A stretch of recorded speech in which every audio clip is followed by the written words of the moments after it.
useful to someone when they decide they want to take on a tile project? Well, as mentioned, thank you all so much for joining us for the 2021 Women Build Virtual Empowerment Week of events. We are really excited to kind of do somewhat of a relaunch of Women Build, but due to COVID, we are deciding to do it virtually. And I'm excited about our guests today, Cassandra Brunson and Natalie Miles. They are going to share a little bit about tile installment and, of course, more about their work and how that work is as a woman in the industry. So, without further ado, if you all.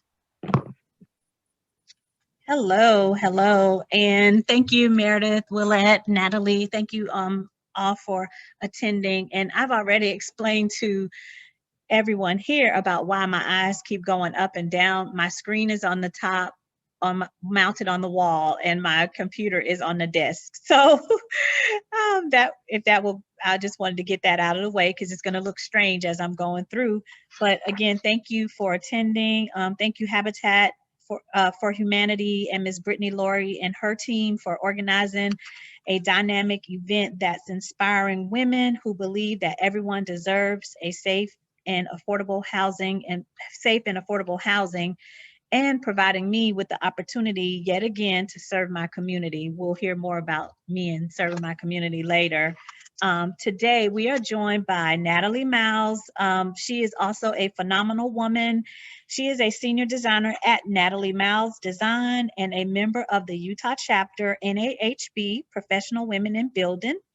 Natalie's chapter formed a leadership team that is comprised of a skilled draftswoman. So I take it was just one of her on the team. Designers and engineers who has completed plans for a 3,200 square feet, 2-story home. It's still under construction today. How exciting and extraordinary this is to me. It's just a breath of fresh air. I've never been a part of a team like that. And so now she's aspiring me to see how I can get involved with something like that. Hence me asking Brittany and Meredith, Brittany and Willette if Habitat for Humanity here has ever ventured in a project like that where we have just women who build the home. So it's an honor to have her with us today, and we'll hear from her later in the presentation. Thank you again, Natalie. So why are we here today? I would say to be inspired and to be an inspiration. So as you know, before COVID, this event was held in person, and you would have the opportunity to network and get to know the people that you are around. And since we can't do that, we can use the chat for sure and stay in touch with each other. So go ahead in the chat and write your names and something about yourself. So tell us if you're closing on your home, your closing date, and if you own a business, provide your website or your social media link. I mean, you never know who will see this later. And then also at the end, I just found this out, but if you're in the chat, there are 3 little buttons, a little button on the side with 3 dots that says more. If you click on that, you can save the chat. I might be a little bit slow with that, but I just wanted to point it out because I just learned it recently. And there you go. So if you do that, you still have access to everyone's information, and you don't have to actually try to write it down. So let me go ahead and pull up I need to do share screen, Brittany. So what did I do here? Hold on one second. I forgot I'm operating on the monitor up top and share screen. There it is. Okay. And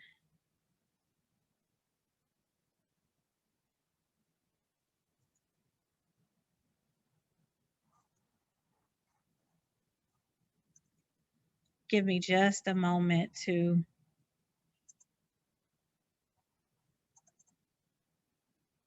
pull this over for you guys.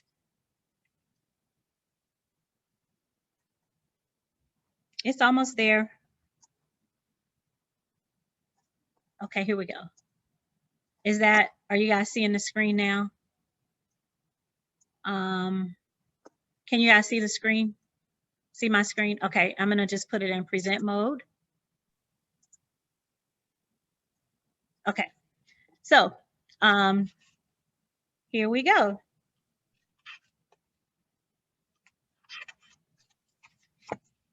Why are we here? Okay, so today we're going to begin with, let me figure out how to do this. Okay, so today we're gonna cover, well, we've already introduced the guests, but my journey, we're gonna look at some tile designs, materials, and alternatives, and we're gonna hear from Natalie Miles about the house that she built. And then we're gonna go to Q&A, and I'm gonna try not to keep you guys too long. So.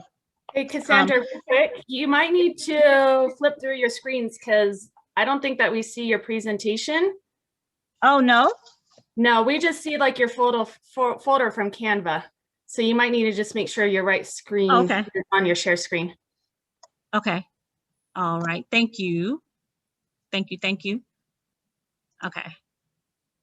Let's hit that. Okay. Now for me, it's showing that I'm sharing. So nothing's changing there? No, nothing's sharing. It's still your Canva folder. So maybe share, stop sharing, reshare. Huh. Not your PowerPoint or your slideshow is not shared. Yeah, so when I go here and I select present, it's not, you guys don't see it? No, you might need to move it around, or there's a way to kind of shuffle through your different screens that you have open. You know what? Here's what I can do. Here I can do. I am going to disconnect completely from my screen up top, because that is probably where all of the confusion is coming in. So now let me go back in it and see if I do it on this one, if it will. So now I'm actually working on my laptop, sharing screen. Okay. Instead of having to drag things over. Okay. Okay, that works. Okay, you see it now? Yeah. But now I don't hear you. I can't hear anyone. Oh my gosh. Can you hear us? I can't, I mean, can you guys hear me? Yeah, we can hear you. I'm just gonna hit stop share for one moment. Okay, how can you hear me now? I still can't hear you. What about now? I don't know what to do at this point. I don't know if I should go out and come back in. Yeah, try that. Try that. Okay, because I'm not hearing anyone, and I apologize for the delay and the technical difficulties. Okay, I'm gonna leave and come back.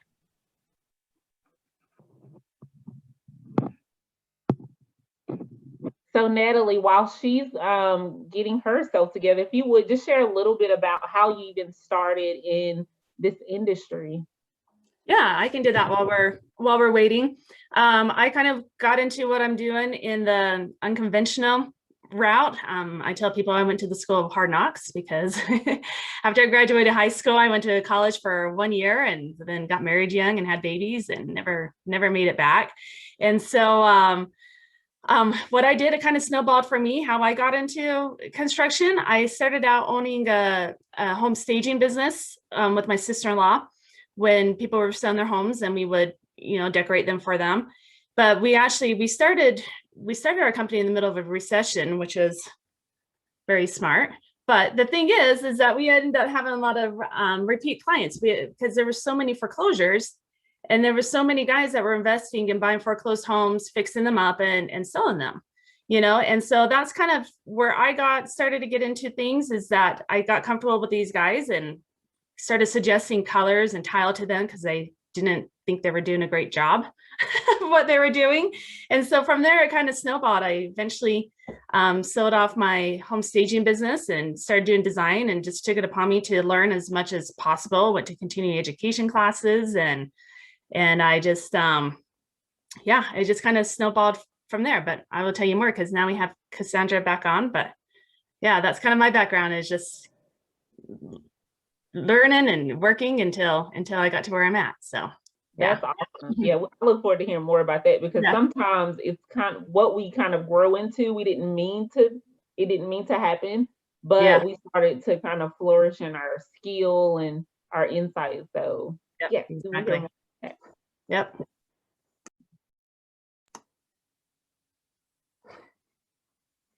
You're muted, Cassandra. You're back. Yep, I'm back. Thank you. And I can hear everyone.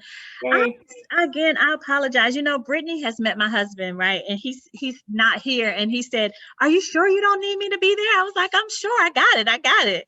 And you know what? If he was here, none of that would have happened. All good. None of that would have happened. We won't tell them. So I'm a designer, not IT. Okay, so here we go. All right, so number one, I am a servant. And if you know anything about Habitat for Humanity, then you know that this is a Christian ministry dedicated to a vision of world where everyone has a decent place to live. Therefore, this organization is based on serving its community. And how does it do that? Through volunteerism. So I am also a Christian, and in everything I do, I strive to be a good and faithful servant to God and to my community. That's why I am here today, and I am very grateful for the invitation to present. I'm also grateful to serve my community on numerous other committees and boards around the city of Winston-Salem. I'm a committee member for the MWBE, that's the Minority and Women-Owned Business and Enterprises Program. So our committee is charged with the responsibility of evaluating good faith efforts of contractors, leveling the playing field by ensuring that women and minorities are granted equal access and resources to construction bids with the city. And I'm also a member of the Home Builders Association, where I serve on the board of directors, also the PWB, they're going to get me if they hear that, the Professional Women in Building and Career Trades committees. I serve on both of those committees. I'm also an adjunct instructor for Forsyth Technical Community College.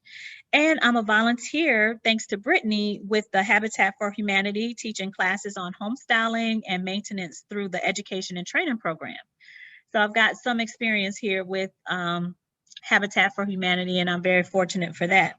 So the list goes on about my volunteerism, but just a reminder to those who are building homes or whatever, if you have your own business, that to whom much is given, much is required.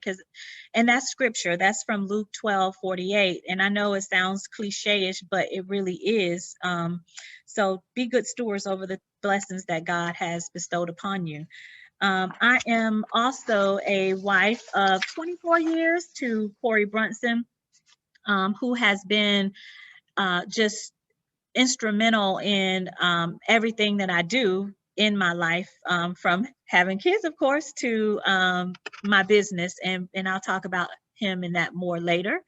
But so I am originally from Sumter, South Carolina, hence my Southern twang. And we have been married for 24 years. Again, this is a picture here from our renewal ceremony. We renewed in Mexico in about 20 years ago, at our 20th anniversary, so about 4 years ago. But my biggest accomplishment in life are these three beauties down here. This is my daughter, Chelsea. She's 23. She'll be 24 this year. Cheyenne, she's 16. And Callie, she's 14 years old. So my biggest accomplishment to this date is giving birth to them. And they are all just jewels, okay?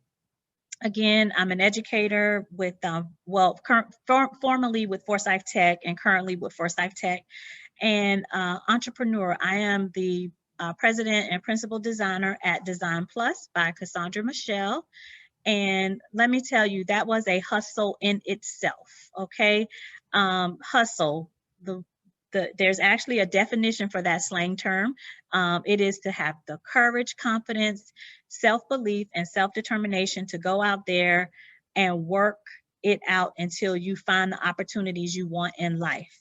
So that is exactly what I had to do in order to be here in this studio that you see behind me today. So I started my journey attending college, of course, and I attended High Point University, where I earned a Bachelor of Science in Home Furnishing Marketing and Interior Design. Between High Point University and the University of North Carolina in Greensboro, I attended Forsyth Technical Community College, where I'm now teaching for a short period of time, just until that program at UNCG, Interior Architecture, they only accept a certain number of students at a time, at a year, and so I had to kind of wait for my acceptance. So I did attend the technical college here, which was a great opportunity. So what qualifies me to own this business? I have 13 years of experience, and that comes from retail designer at Natuzzi Italia, where I got to travel and see the world internationally. In Italy, I've been on the West Coast working for them. It was just a great time, but that job was short-lived because of the company's layoffs and turnovers. And so again, you have to go out and create your own. You have to hustle. If it's not given to you, then you hustle until you get it. And then I was the senior designer for Heritage Home Group. So gaining all of this experience meant a lot to me in being able to run and operate this business the way that I do today. But it wasn't handed to me, you know. You got to get that experience. It's very important.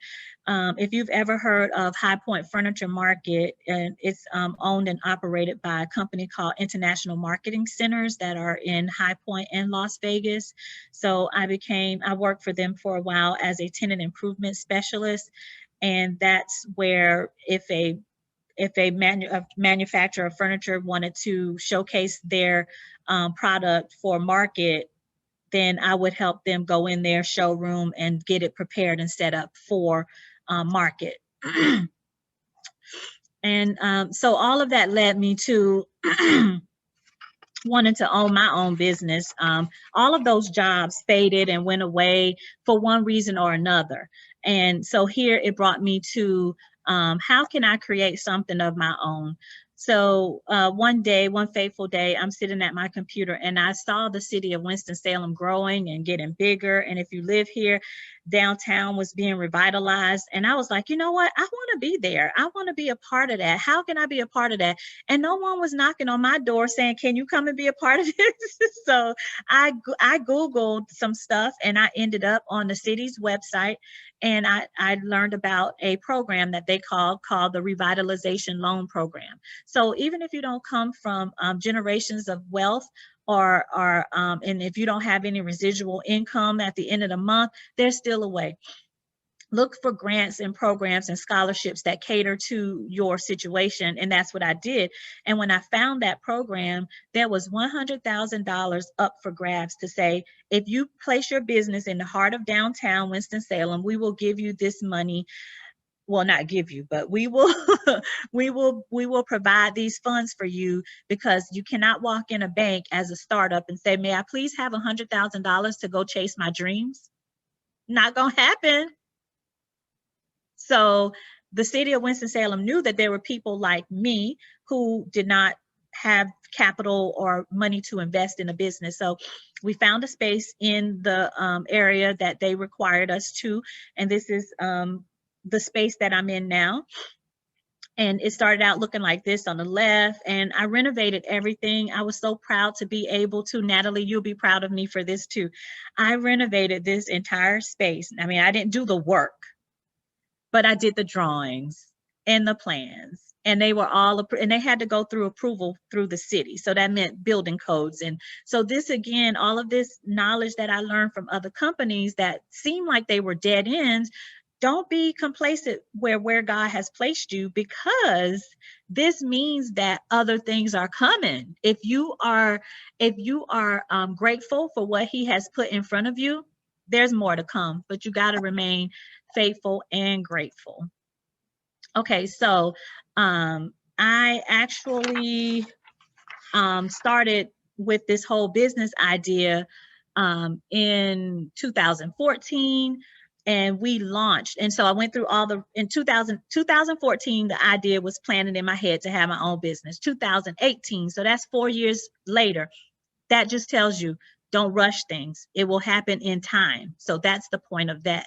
So from 2014, the seed was in my head. 2018, it became something real with the state and the federal filing the name and getting a tax ID and getting a sales and reuse license. So things like that started happening. But then it wasn't until 2020, another 2 years later. So now we got from 2014 to 2020, a 6-year difference to when we actually launched the business, to where we celebrated. That's the mayor of our city, Natalie. Everyone else here probably recognizes him. Mayor Alan Joins. I love him, love him, love him. He is all about some small business efforts in the community. So we celebrated on March the 13th. It was a Friday the 13th. I didn't care, no superstition here. I'm like, okay, Friday the 13th, this is the best day of the year for me. However, it turned out to be the worst day of the year because that was the last weekend that we did not wear masks. If you can see here, no one has on a mask. But COVID was looming over our heads. It was like being talked about, whispered about, but we didn't have to wear masks. So that was our ribbon cutting day, and we were supposed to launch open the doors to the public on the luckiest day of the year, March 17th. Those days were completely backwards for me. So we never launched because that's when the stay-at-home order was enforced, okay? But we are here. So now if you look at the dates, it's almost to a year exact that we have maintained and have been blessed to remain in this building and in this space. So what do we do here? I specialize in 3D modeling and rendering, residential and commercial, interior architecture, design education.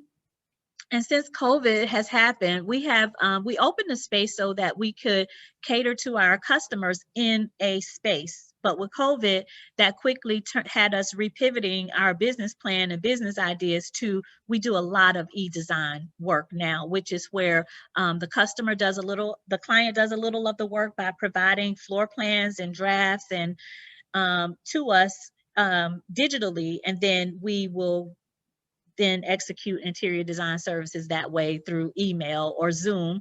So that's just the way of the world now. And it's actually been a very a lucrative thing for us. You know, it has made us be creative in some other ways. So, so it's not all bad to say COVID wasn't all bad. All right, so since this presentation will be available, I wanted to go ahead and throw in my information so that we can connect later. So you can find me at email, LinkedIn, Instagram, Facebook, and we are located, our physical location is 102 West 3rd Street. We're in Suite UP 200, and that's in Winston-Salem, North Carolina. Okay, so this is a dreamy, dreamy, dreamy, dreamy kitchen. I mean, my kitchen don't even look like this, but okay. So today we are going to figure out how can we achieve, you know, our dream kitchen. It may not be this, and it may not be a kitchen, but specifically we're going to be discussing tile. So that's most of the time found in kitchens and bathrooms. It's other areas of the home, but primarily kitchens and bathrooms. Okay. So this picture is very inspiring to me, but trust me, my kitchen doesn't look like that. Okay, so if you've never taken on a tiling project before, you might be surprised by how many different types of tiles are available to you. Ceramic and porcelain tiles are typically the most popular, but there's so many more, like glass tiles, cement tiles, metal, stone tiles, so on and so forth. But to make it even more confusing, not every type of tile works for every type of job. So remember this, although most wall tiles can be used on floors, although most wall tiles cannot be used on floors, most floor tiles can be used on the wall as long as the wall can bear the weight. So, and of course, there's your budget to just complicate things. But in this presentation, we'll learn how to get around that if we need to. So it can be a little overwhelming when you're thinking about tile. And then whether you're shopping for an immediate project or one in the future, I'm going to share with you some of the most common tiles that we use on the floor and the walls, and we'll discuss the best types of home projects to ensure you'll love your remodel for years to come. So we'll talk about the best home projects that you should use each of the tile samples for. And just remember that you can always cover small areas for a big impact, and check with fabricator yards in your area. I know we do have one in Winston-Salem, Carpet One by Henry. We have ProStone.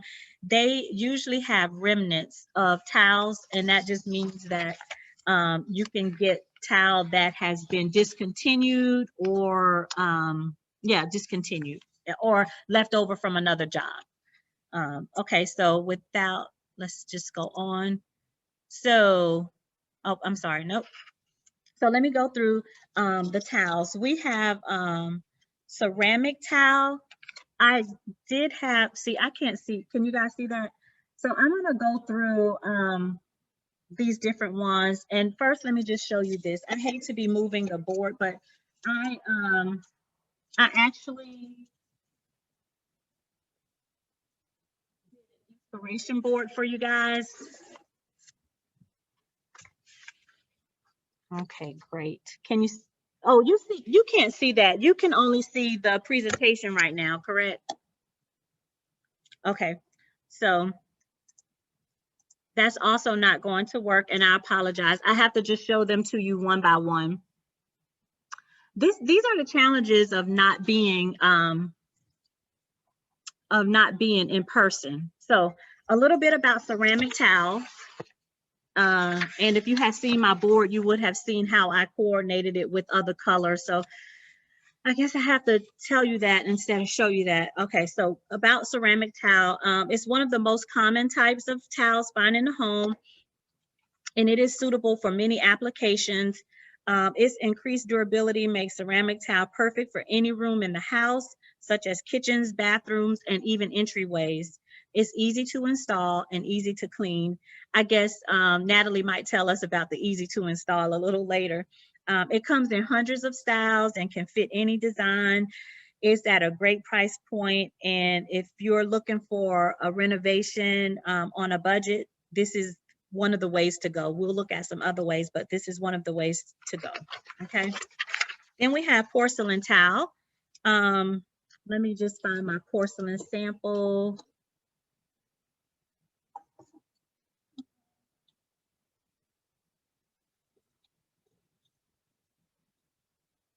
Porcelain. This is so gorgeous. And I wish I could show it to you with what I have laid out. I had the paint color, everything. I just hate that I can't do. Maybe once this is over and I stop share, I can show you the total look. Okay, yeah. So we have the porcelain tile, and as you saw, that was a beautiful graphic design on there. That's the way the technology has taken us today. We can have almost anything with almost any materials, and we'll see some of that later too. But about porcelain tile, the appeal of porcelain comes from its ability to emulate natural stone, brick, or wood, and without any of the maintenance that's required with those other materials. You get the same elegant finish without the unkeep or weathering. It's also all-purpose tile. It comes in a variety of designs and styles and colors, and it allows lots of versatility when designing a space. Porcelain can even be used outdoors, as it will not freeze or crack. That is so, so important and so good. Other applications for porcelain tile include bath, kitchen, and high traffic areas, kitchen backsplashes. It is labor intensive and does cost a little more than the ceramic tile. Glass tile. Where's my glass tile? Okay. Bear with me just a moment.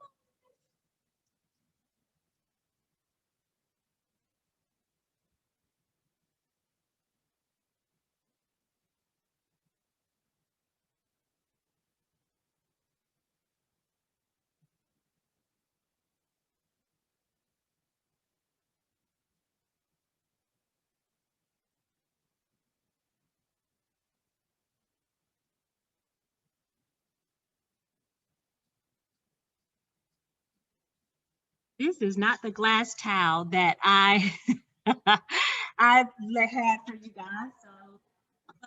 So that glass towel size was pretty huge.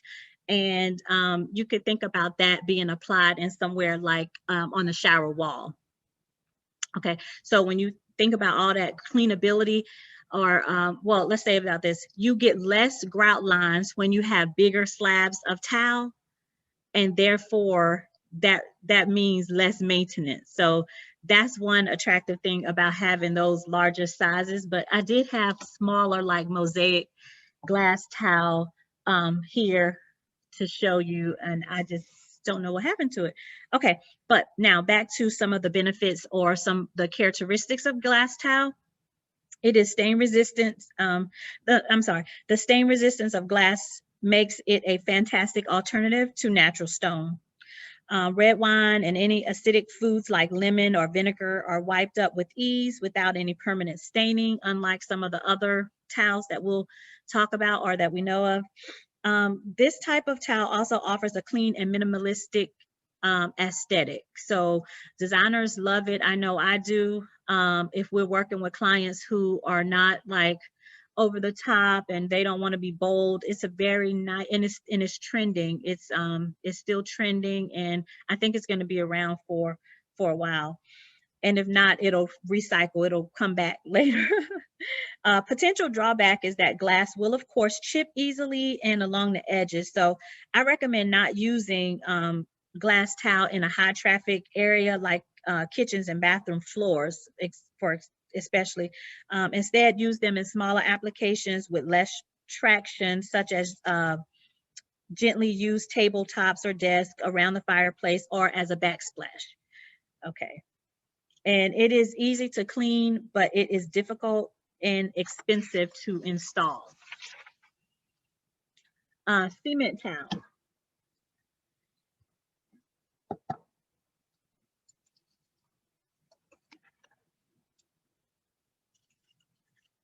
Is that not fun and pretty? That is, I just love this towel. Cement towel has been around since the 19th century, and currently it is experiencing a bit of a boom in modern design. I totally see that towel in a modern home. They are extremely versatile and can provide you with amazing patterns and colors. Since the towels are extremely porous, a patina can develop over time to enhance the pattern. They can be sanded and resealed like wood floors. And if they get discolored over time, the biggest drawback is that the towels, they are a beast to lay. So additionally, cement towel must be resealed once a month to maintain its beauty. It's best in low traffic areas and in small quantities. So yeah, they are beautiful, but there are some drawbacks to them. And that's with anything that you pretty much. Marble towel. One of my favorites today. I don't know if you see that like very faint white veining in there, but this is one of my favorites today. Oh boy. And I think I'm missing some of my boards here. Okay. Though costly, marble towel adds an instant touch of elegance and refinement to any room. Was this, that's just elegance all the way, you know? If you're looking to add beauty to any kitchen or bath, laying down marble towels immediately upgrades the space. It also delivers textures and depth and is either pattern or vein. And the one that we just had was vein. You'll never have the same piece, and that's what makes it really special. It's quite costly and requires a lot of upkeep, and to make it look pristine for years and years, there's a lot of upkeep. And also, like any other stone, marble is susceptible to scratches and stains, in addition to being difficult to clean.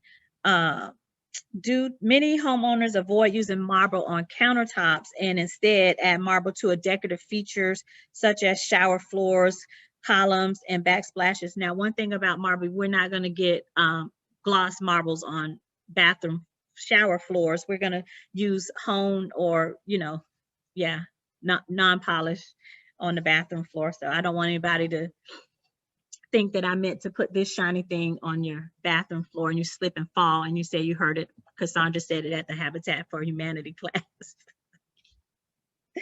Okay, so by using it in small applications, you give your budget a little breather. So that's the thing to remember. Buy remnants and use in small quantities, and you can cover a little area and make a big impact. Okay, Mosaic Tile gives you a chance to flex your muscle.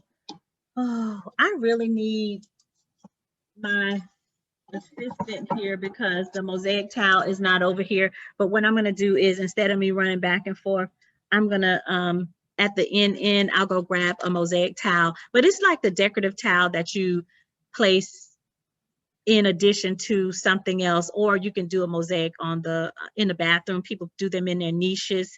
You might do it on the floor because it has a lot of grout that you have to put in there, and so the more grout, the less slipping in your shower.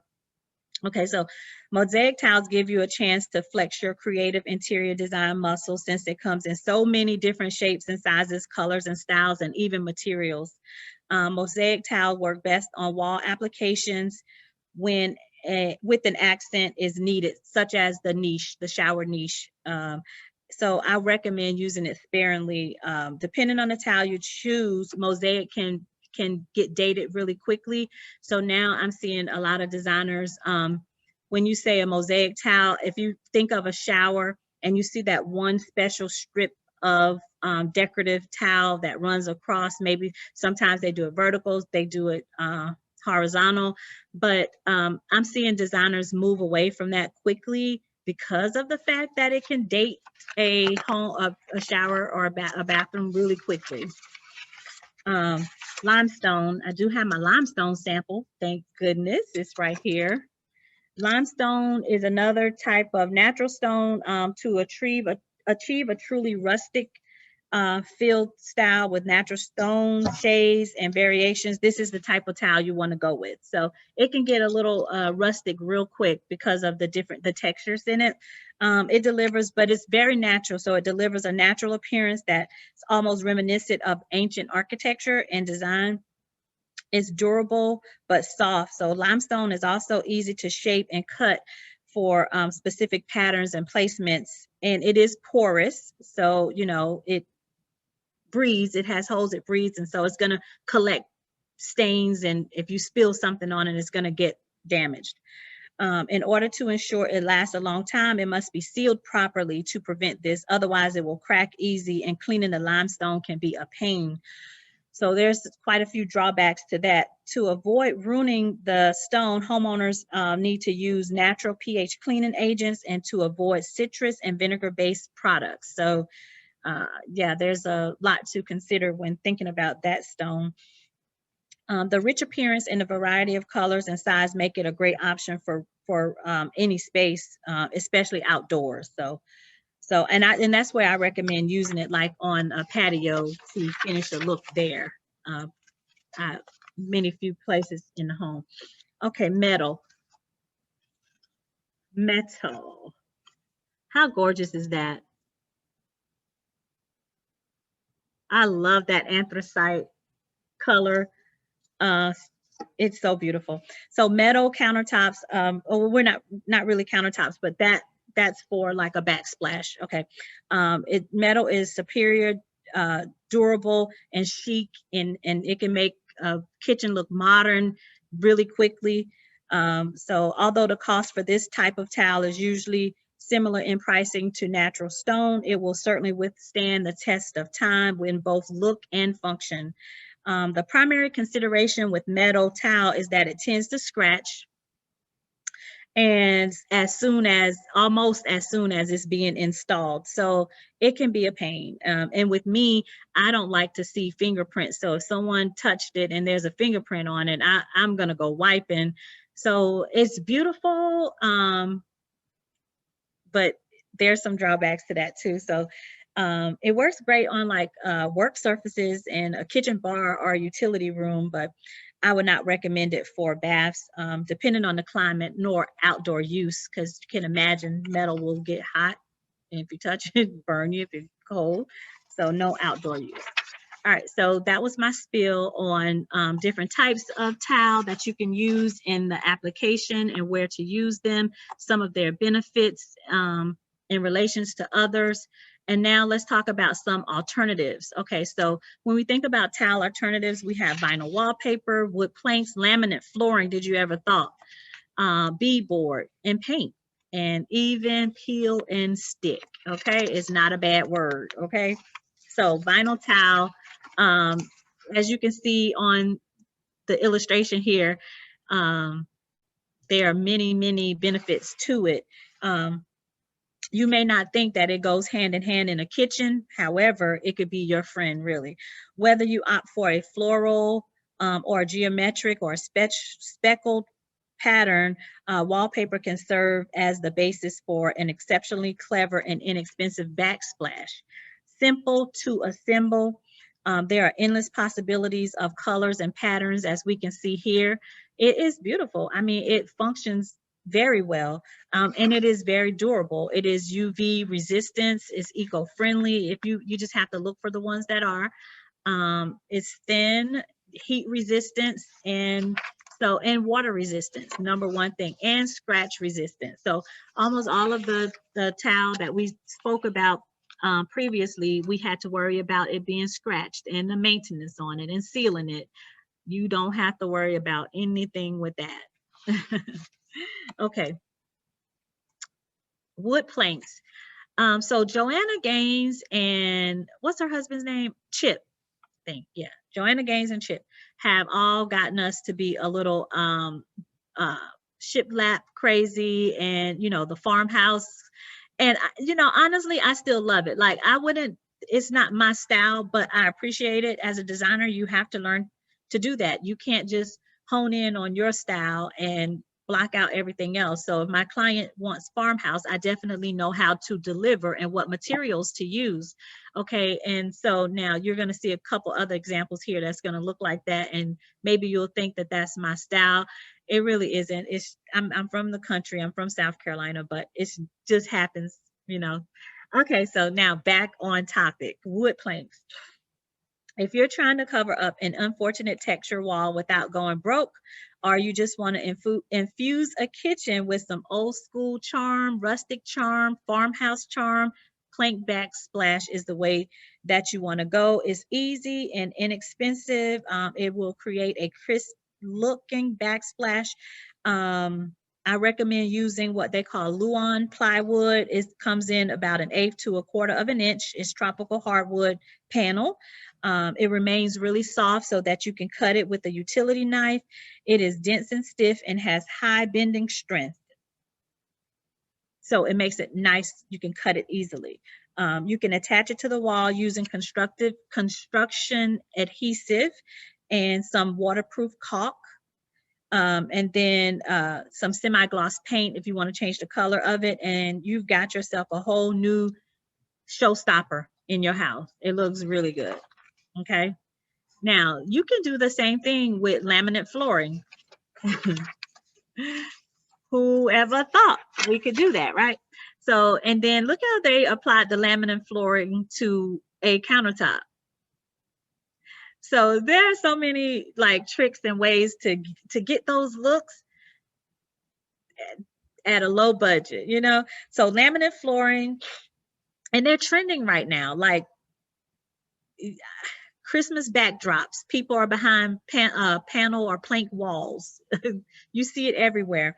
So using real wood can be a hassle, of course, and expensive. So if you use some laminate flooring, again, you can go to a flooring store and be like, you have any extra boxes of something left over from a job? Carpet One, again, they have a remnants room of leftover things. Now, I'm not telling you that they have these materials, but they do sometimes. And I would start there instead of going to a store, a big box store, looking for it.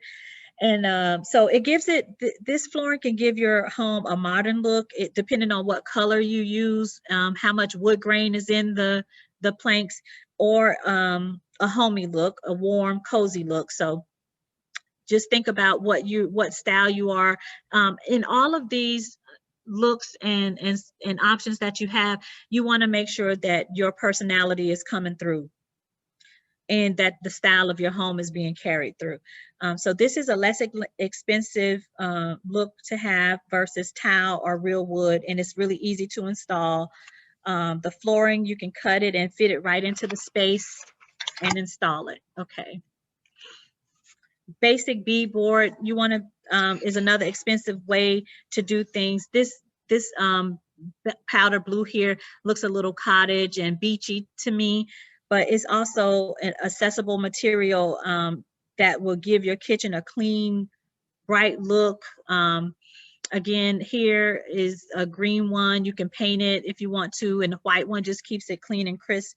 The white one has the clean lines, and it's great for creating an illusion in a space to make it look larger, especially in small kitchens or bathrooms even. It's installed easily, and you can get it in one large sheet and cut it and fit to your space or your area. There's no need to remove an existing backsplash. You can just glue it right on top, or however you glue it, or liquid nails. And if you don't want to keep it white, I think it'll come in white. You can always, like I said, paint it, but be careful of your color selections, because you can really get coastal or beachy or cottage with some color selections. Well, the ones that are here especially. But then if that's the theme in your home, or if you're living on a lake or something, it's perfect. Okay, so if you're painting, just another tip, if you're painting beadboard, use a durable, wipeable paint to make your everyday cleanup easy. Okay, and then simple painting. You can simply paint. This is paint used with stencils. In my first home, I didn't even have a stencil. I had, basically, it was just a painted wall. It was blue, and I didn't have money for tile. I didn't have money for backsplash, and I didn't think of the stencil. So it was just a blue wall, and I made sure the paint was, you know, I had the correct finish for the paint so that I could wipe it down easily. Okay, so this is very simple to do, but now we have all these stencil options to make it even better. That's just a example, another example of the stencils, and a young lady actually painting one there. Peel and stick.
Okay, so I hope you enjoyed that.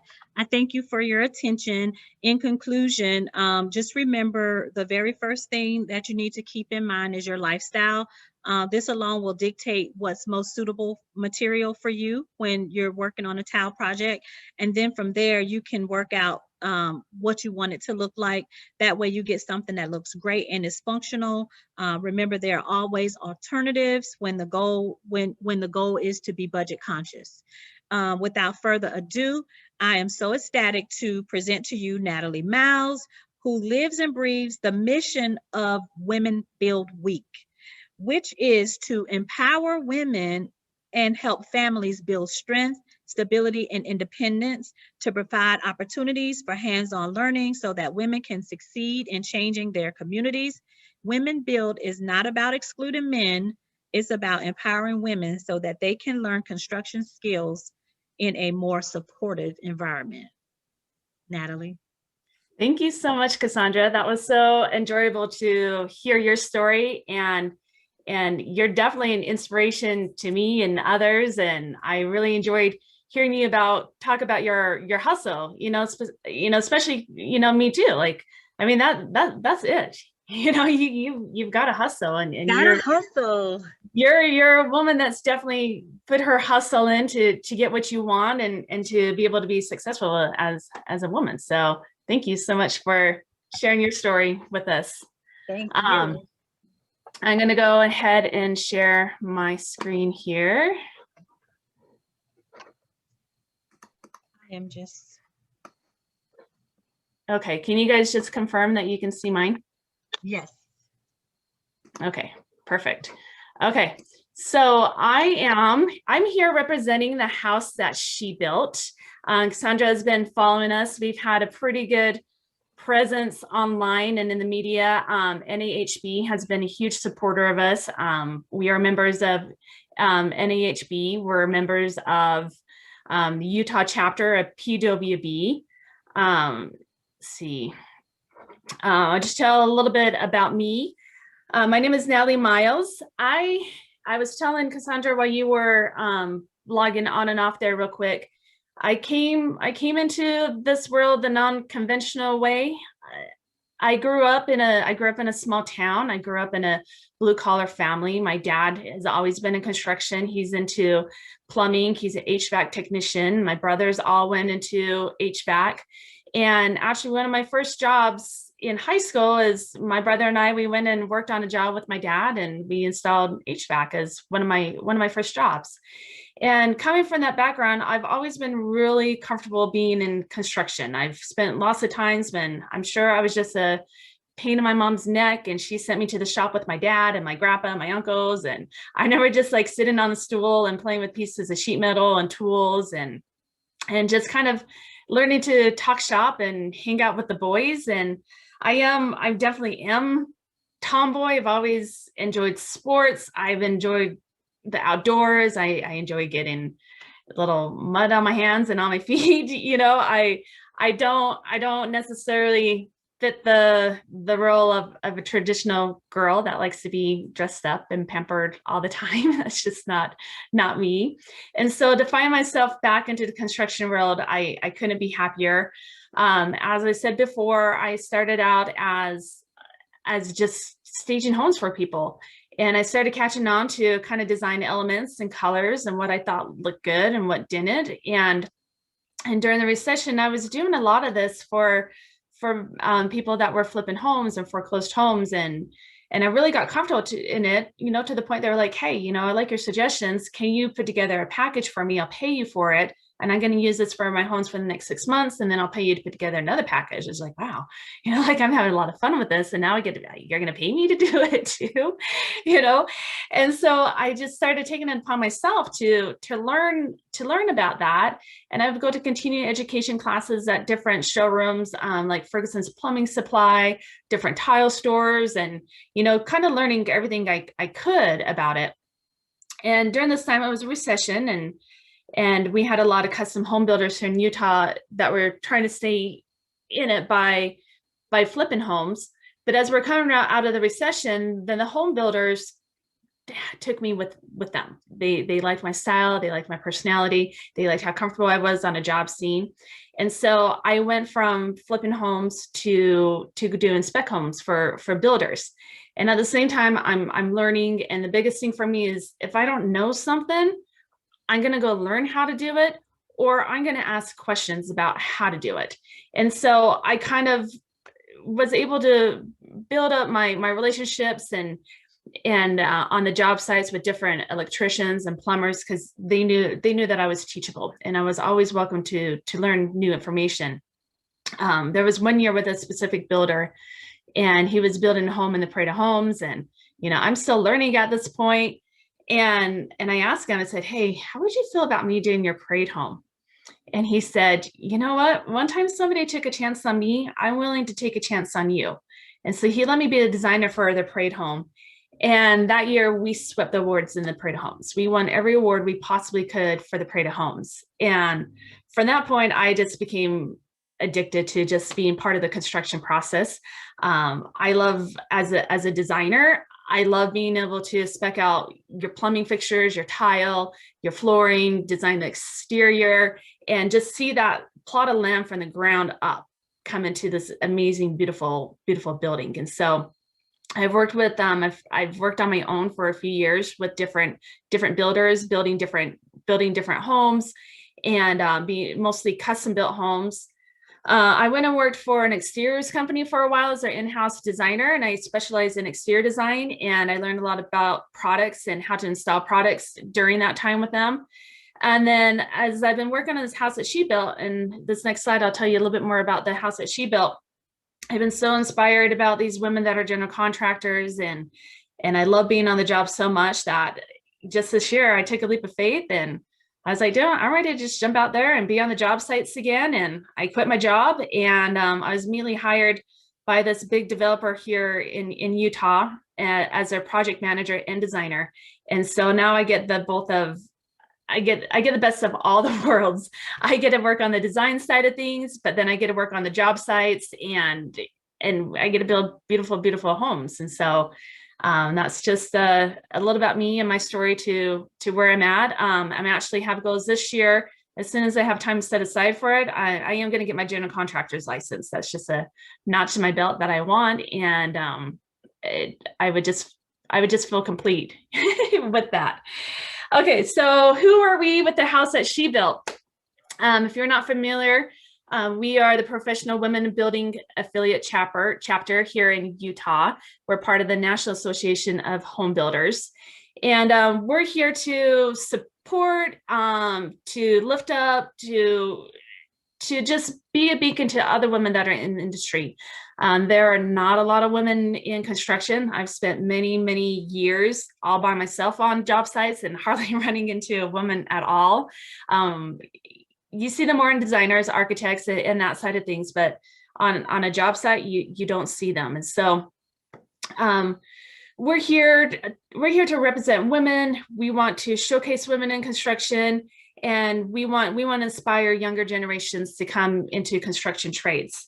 There is a huge labor shortage all across the United States, even worldwide. And women are pretty awesome. I want to say some other words because I work in construction, but I will. We're pretty awesome girls, and there's really great jobs here. Why not fill that void with women in construction? And so what we did here in Utah when we formed our chapter, we were kind of snowballing around a boardroom and talking about, what is our purpose? What are we going to do with this? And an idea was thrown out by actually a male in the boardroom. He said, you guys should build a house by women. And the women in the room kind of looked around each other like, yeah, we can do that. And you know what he said? He said, you guys can't do that. And we took that as a challenge. Like, are you kidding me? Yeah, we can do it. And we're going to show you how good we can do this. And so anyways, we came up with the house that she built. We've decided that we're going to build this house. We are going to highlight women in all trades from the ground up, and we're going to promote them and their businesses. And also what we're doing for this house is a nonprofit home that we're building. our goals with the sale of this house is that 60% of the funds from this home, we are going to create a scholarship fund for girls that want to go into construction related careers, whether that is a college, whether that's a technical college, going into architect, design, drafts, engineering, or if women want to go into the trades and they want to go to a trade school, or they need help getting their licensing, or maybe they made it through a trade program, but now they need help with tools and they need help getting started into their business. This is what the scholarship fund is for. Another 20% of the proceeds from this house, we are going to give to a local women's domestic abuse center here in Utah. And part of partnership with that is that we're going to be involved with them and getting these women on their feet and hopefully getting them into trades and jobs and getting them into working in the construction environment. And the last 10% of the proceeds from the house, we will hold on to it so that we can do another project like this in another year or two. So we're super proud of this. I am in charge of material donations on this home. We have almost every part of this house donated, which is amazing because that allows more women to be benefits of our scholarship program. On this job, I've jumped in wherever they needed my help. If I didn't know that skill, I've learned how to do that skill. I've tied rebar, I did framing. Me and one other girl, we did HVAC. I was like, yep, let's get back to my roots. We only found one girl that can do HVAC. So I jumped in and helped with the HVAC. Right now I am installing brick accent walls in the house. And so I've been really inspired with this job.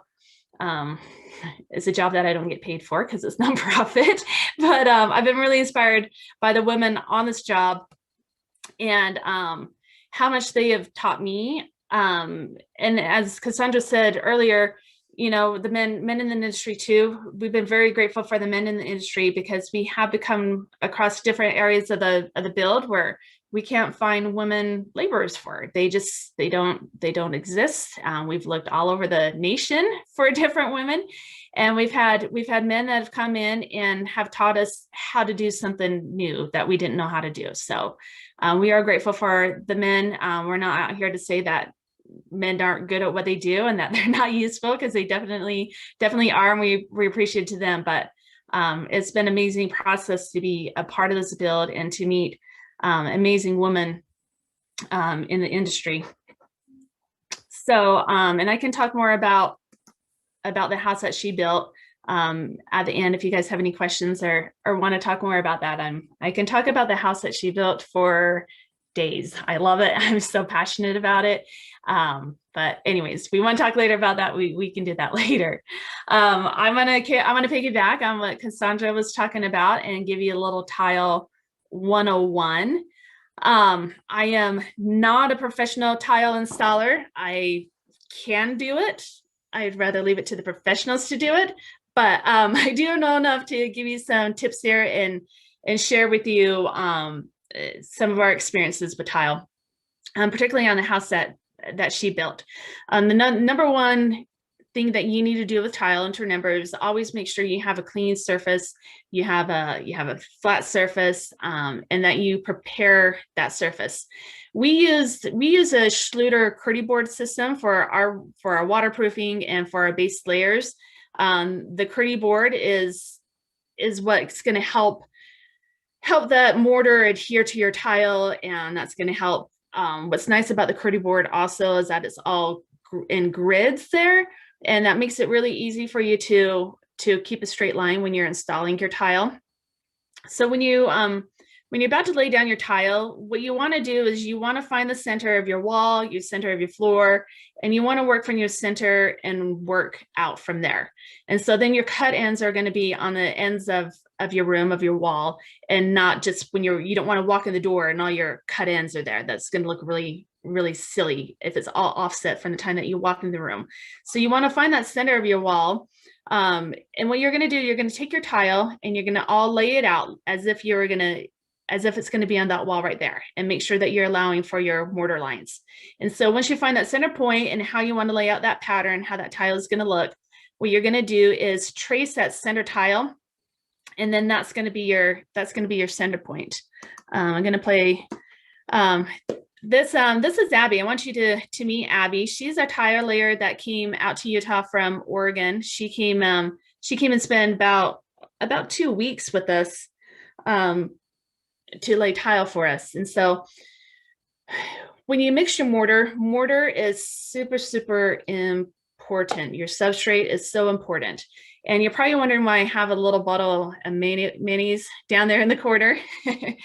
You always want to start with your powder first, and then you're going to add water gradually, okay? You want your mortar for your base to be about the consistency of mayo, okay? If you learn anything, remember mayo with tile. You want that consistency to be the consistency of mayo. Once you mix up your mortar there, what you want to do is walk away from it. That needs to sit for about 10 minutes, okay? So go and grab the mayo from your fridge, make a turkey sandwich, a ham sandwich, whatever your pleasure is, but go make a sandwich for a minute. Let that sit. So when you come back after having your sandwich, you're going to come back and you're going to scoop out some of this mortar, and you're going to spread it along your base where you're going to go. The important thing here is that you are not going to work with a really large area at a time. You don't want to get that mortar down there and get to a spot that you're not going to be able to reach with the tile, number one. Number two, you don't want to get too much mortar spread out to where it's going to dry before you have your tiles properly laid on there. And so you can see the bottom picture by the mayo too. You can spread that out, and then you're going to put grooves in it with your notch trowel. And kind of a rule of thumb with that, the bigger the tile, the bigger your notches need to be. But there are literally like 1,000 how-to videos on tile, and they can give you more specific information about proper trowel size and notches. But you're going to put those all in a linear fashion. You're not going to swirl that around. Those are all going to be lined up perfect lines, okay? Perfect lines, mayo. Those are the things you need to remember from this, okay? Let's see, let's go to the next slide if I can. Okay. Once you have that down, what you're going to do is you're going to butter the back of that tile. And I should have I was going to get a little gif of Fabio, saying, "I can't believe it's not butter." But anyways, I didn't have time to do that. So what you're going to do is that you're going to take the back of that tile and you're going to butter it. And this system that we used here and I highly, highly recommend Perfect Level Master. This is what we use for our grout lines and for keeping our tiles even. It's a really, really great system. So basically what you're going to do, you're going to butter the back of your tile, and then you're going to put it down on your base coat there. And if you watch Abby, she's going to just kind of wiggle that a little bit, and that's going to get the air out of it. And that's going to cause a really tight grip there with the mortar on the back of your tile to the base. Okay. And that wiggling back and forth is going to get out any air pockets there. Something that I want to point out here also is that you're going to make sure you butter that entire back of that tile. Okay. We don't want just partial coverage, and you definitely do not put globs on it. I've seen bad tile jobs where they just put globs on it. And if you're walking on that, those globs are not going to fill that whole entire back of that tile as much as you wiggle around.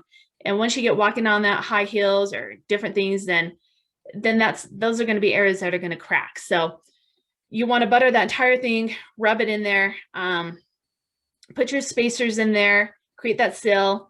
This is a tool that she's using right now by Perfect Level Master to get those little wedges that go in there. What those do, they're going to keep all these tiles even with each other. I mean, there's really nothing worse when you're walking through a finished tile room and you have that one tile that's just a little bit higher than all the others, and you're constantly rubbing your toe on it, and it's really annoying. So this is why we love Perfect Level Master. Number one is that they donated to this project and they support women in construction. So anybody that wants to support women in construction, we want to support them too. It is really expensive. Tile spacers in the system is really inexpensive, but that's going to keep all these tiles level to each other. And then she's going through there with a tool and she's cleaning out any excess mortar with her tool. Another way to keep if you don't have the level master and you're just using your basic spacers, you always want to make sure that you have a level on site with you, and you're constantly checking those other tiles to make sure that they're even.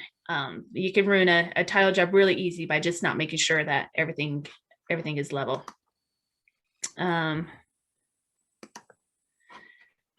Okay, this is Maria. I'd like you to meet Maria. Maria came to us from Washington State. She's originally from Brazil.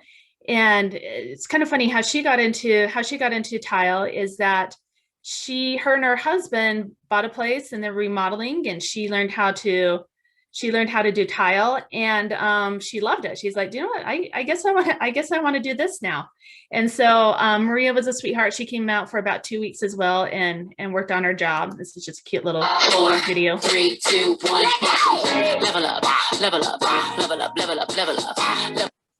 We had a lot of fun on our house that she built. If you follow us on social media, and I'll show that at the end here, a lot of fun videos, a lot of fun people that we met were on the job. One thing I would just want to talk here really quick about mosaics.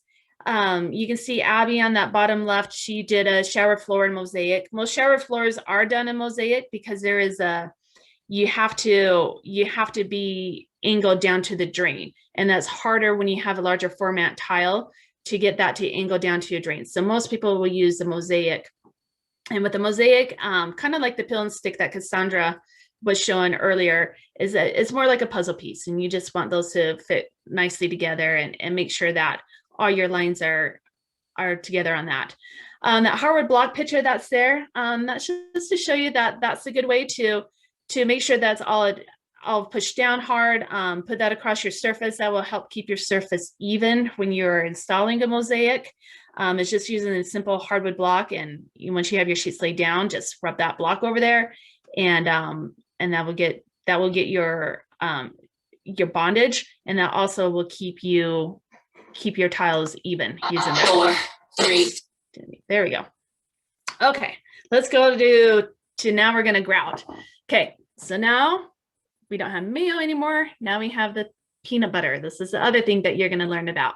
So when you're mixing your grout mortar, you want that to come to the consistency of peanut butter. Okay, always add your dry powder first. The tool up on top, that's the tool that you're going to use to mix with. Don't use like a blender or electric. I know it's easier to have an attachment to a drill to mix that with you, but what that's going to do, that's going to introduce more air to your mortar, and you do not want the air in there. That's where you're going to get cracking, falling apart. We're going to use this trowel up there to do your mixing. So when it comes to your grout, you want the consistency of peanut butter, okay? And at this point, you're going to stop what you're doing. You're actually going to leave and go make yourself a peanut butter sandwich, and you're going to let that sit for 10 minutes again, okay? Very important for that sitting time. The reason that we're letting that sit is that we're introducing water to the powder to make this mortar. We're activating the chemicals in there, and they're going to help. Those polymers are going to bond with each other, and so we have to give those guys time to do their chemistry and for those materials to bond. So make sure you're giving that a good 10 minutes to sit before you start working with it. Once you're ready to start working, you're going to just make sure that your grout lines are all clean, that they're ready for some mortar, and then you're going to put that on your trowel. And you're just going to smear that all over the place, and you're going to pull that at a diagonal angle. That diagonal angle is going to be able to get that mortar deep into those lines and get that pushed down so that all those grout lines are really full with that grout. And then you're going to go back over it, that kind of middle top picture, the S snake motion. You're going to go over that you're going to kind of squeegee that off with your trowel. And you're going to follow the lines in just this kind of serpentine manner, and that's going to fill any voids in those grout lines, and then that's going to help clean off the excess grout off of your tile. And then you always have sponges. Sponges and water is on jobs all the time. And so at this point, you want to go and clean off those tiles, because once that grout dries on there, it's going to be really hard to get off. It's kind of the point to not come off. So make sure while that is still wet that you're cleaning as you are working. That's super important. And then the last picture is caulk. You want to get a sanded caulk. You can get this in the colors, same color that you're getting your grout in. That's going to come in a caulk tube like that. And your inside corners, you're going to go ahead and you're going to fill that in with your sanded grout. So that's basically my tile to you, tile story 101. Like I said, there are a lot of options online to go and learn more about tile. Really, it is not that hard to take on. You know, just jump in and do it. That's everything that I've ever done. Just jump in and do it. Go ahead first and do it. I just want to close out a little bit more about the house that she built. I really love what Habitat for Humanity is doing and having women involved with their builds and their mission and everything that they do. It's always been a huge inspiration to me. The women that are in construction, women out there that are trying to get into construction, or women that are just out there just trying to work on their own projects and do it themselves, and they just want that empowerment to do themselves. I look up to women so much. I love seeing other women succeed and being in this industry and meeting like-minded women that just want to go out there and they want to put that hustle in, and they want to get in there and they want to slay it. They are such an inspiration to me. And I think as women, I think that it's good to be inspired by other women, but at the same time, we always need to remember that we need to support other women as well, you know. And I do. I am honored to death to know the women that I've met in this line of work and on my journey and being part of different committees and organizations. I definitely am a big fan of women that get out there and put the hustle in for what they do. Big news, this is the part where I get emotional. We have coming out soon a book inspired by our story, what we're doing here in Utah with the house that she built. And so we're super excited about this. Our next step with what we're doing is that we want to get into schools. We want to get out there. We want to share our stories with the younger generations, and we want to inspire them. We want to get in their career days. We want to go to secondary schools, kids that are struggling, and we want them to know that there is a place for them. There is absolutely a place for everybody in this industry, and we want them here, and we want to inspire people to be here. And we're so excited. We're so excited to share our story. We're so excited that all of you are here listening to me now and get to hear our story. If anything is taken from this project, is that we really hope that we inspire other people to, you know, if they're questioning what they're doing or what they should do with their lives, is we want to inspire you. You know, there's so many different things that you can do in different trades, whether you're working on site, whether you're learning to do tile, whether you're doing finished carpentry, whether you're a designer, where you want to go into engineering. There really is a place for women, and we really want more women out here in this industry. It's definitely a man-dominated industry, and I would love nothing more than to see more women out on the job sites. And so this book will be coming out. We're going to be showcasing it. We're going to be in the Parade of Homes, is where we are launching our house that she built. That's where this book will be launched to. It'll be available through NAHB. We'll be at different events throughout the next year, construction events, women in construction. I can't remember all of them, but there's going to be a bunch of them. So coming out, I got goosebumps. I'm really excited. I'm really excited about this. And, but we would love for you to continue following our story. I would love to follow your stories and see everything that you're doing within Habitat for Humanity. Whether the guests on here are, you know, are you remodeling? Are you working on a new home? Give us a follow. We'd love to follow you back and see what you're doing. We'd love to see you out there hustling and slaying out there. Take a screenshot or whatever you want of this. Follow us on the house that she built at Instagram and on Facebook, and we have our website. And anyways, I'm really grateful to be here and to share my story and hopefully inspire you and hopefully give you some tips about tile. Teach you a little bit about mayo and butter, peanut butter, and how that comes into to the play when it comes to tile. So anyways, I'm very happy to be here. I'm very happy to be surrounded by you women here today, and And thank you very much for having me.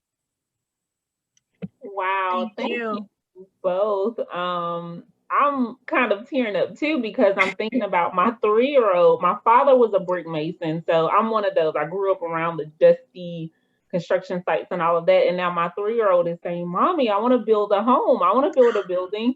And so I'm Oh, like, I have got to get her on a construction site so she can know that it is possible. That's not just a man's job. It's a job for anybody who wants to do it. And so I'm so inspired by the wonderful just design abilities that you have, Cassandra and Natalie, your story with how you're empowering women to do their thing on construction sites. And to me, this is a great kickoff for Women Build. You kind of gave us some technical things, but you shared the background of why it's so important that women build and not just homes internally, but physically get their hands on some things. So it's been an incredible delight. I can't wait to get my hands on that book.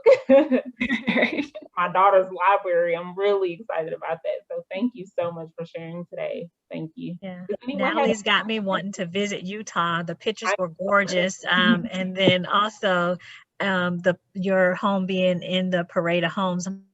When is ours? So I hope they don't overlap because I may be on a plane to Utah. Yeah, come I out. want to see it so badly. Yeah. Yeah, it's in June, mid-June. So come on out. And we'll have virtual tours. I'll send you guys a link. It will be on a virtual tour for the Parade of Homes. So yeah.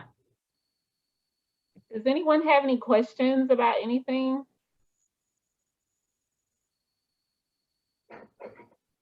Do you know, I'm absolutely amazed. Willette, I'm sorry, I'm amazed that we got through this whole hour and a half. I was like, an hour and a half is too long, but I mean, wow. Yeah. It flew by, didn't it? I was just going to say that you both are associated with PWB, and in 2016, Habitat had a women's hands-on home maintenance program, and it was called Women's Work.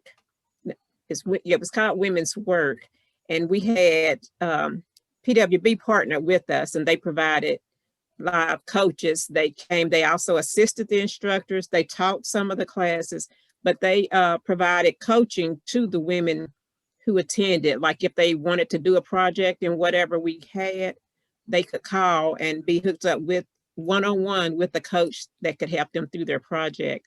So, and that was the local chapter. So thank you very much for being involved in that, because that too made a difference too. We had over 100 women who participated in that program. So lots of people learned skills from that 1-year program.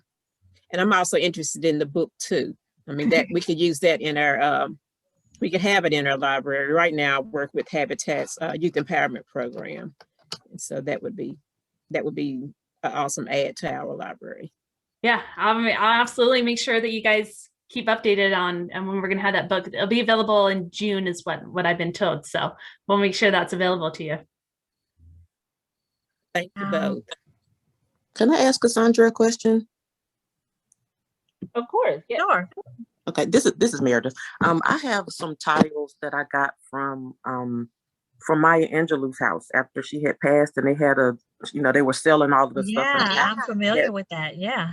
Box of tiles. I found a box of tiles in the garage. So I was super pumped about them. And I want to put them up as like a backsplash kind of behind my stove. Because it's not a bunch of them, it's just a few of them.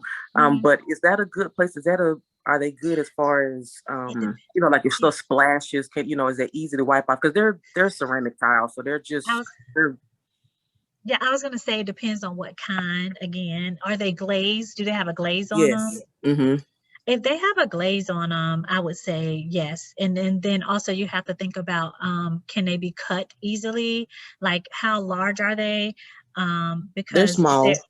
They're small. Yeah, okay. maybe 3 by 3. You might, even small ones sometimes require a wet saw.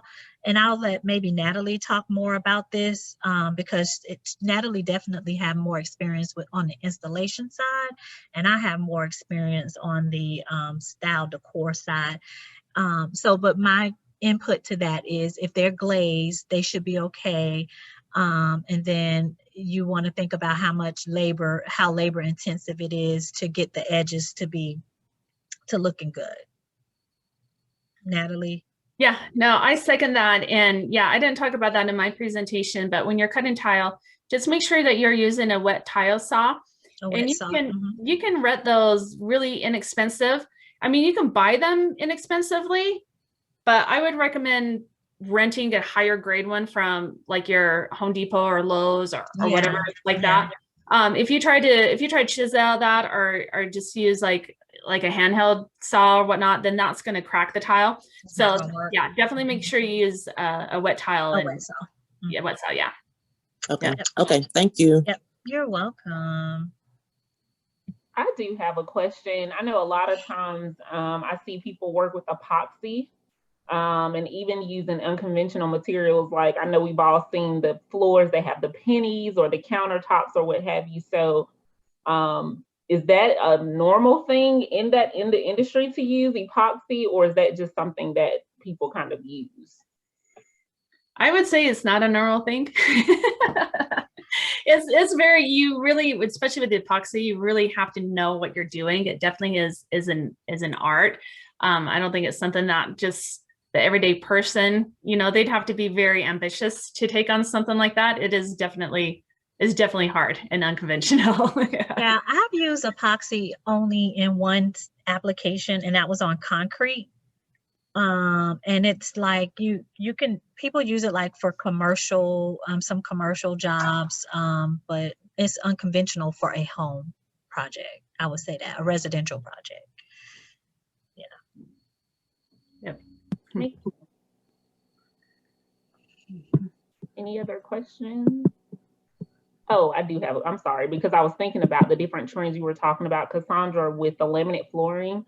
And I have seen where you have maybe an island that has a wooden piece of wood, it's like a wood island or something. Would you be able to use laminate as like a chopping board, or is that just for looks?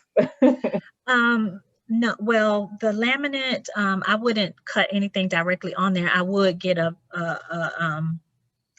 cutting board if you're going to actually cut on it. But what I think you may have been seeing is a butcher's block. It's beautiful countertops. But yeah, I think maybe you're talking about the butcher's block, and there's some drawbacks to that because it's also porous and you have to clean that. You don't want to cut some meat on it one day and don't clean it well, and then the next day you have E. coli or salmonella, whatever you get from raw meat. So it's beautiful, but there's a lot of maintenance required in that. But you can definitely get that look from a laminate application. Whereas, but laminate can cut, you can scratch that. So I would then, if you have laminate on the countertop, then put a cutting board there to like cut your meat. I mean, does that answer your question? No, that definitely does. And thinking about a cutting board, like you say, it breathes. And so having an onion smell or whatever you were cutting on your you got to be just very cognizant of that and be ready to have your Lysol kitchen cleanup stuff to clean that stuff right away after you use it. Yeah. Does anybody else have anything else?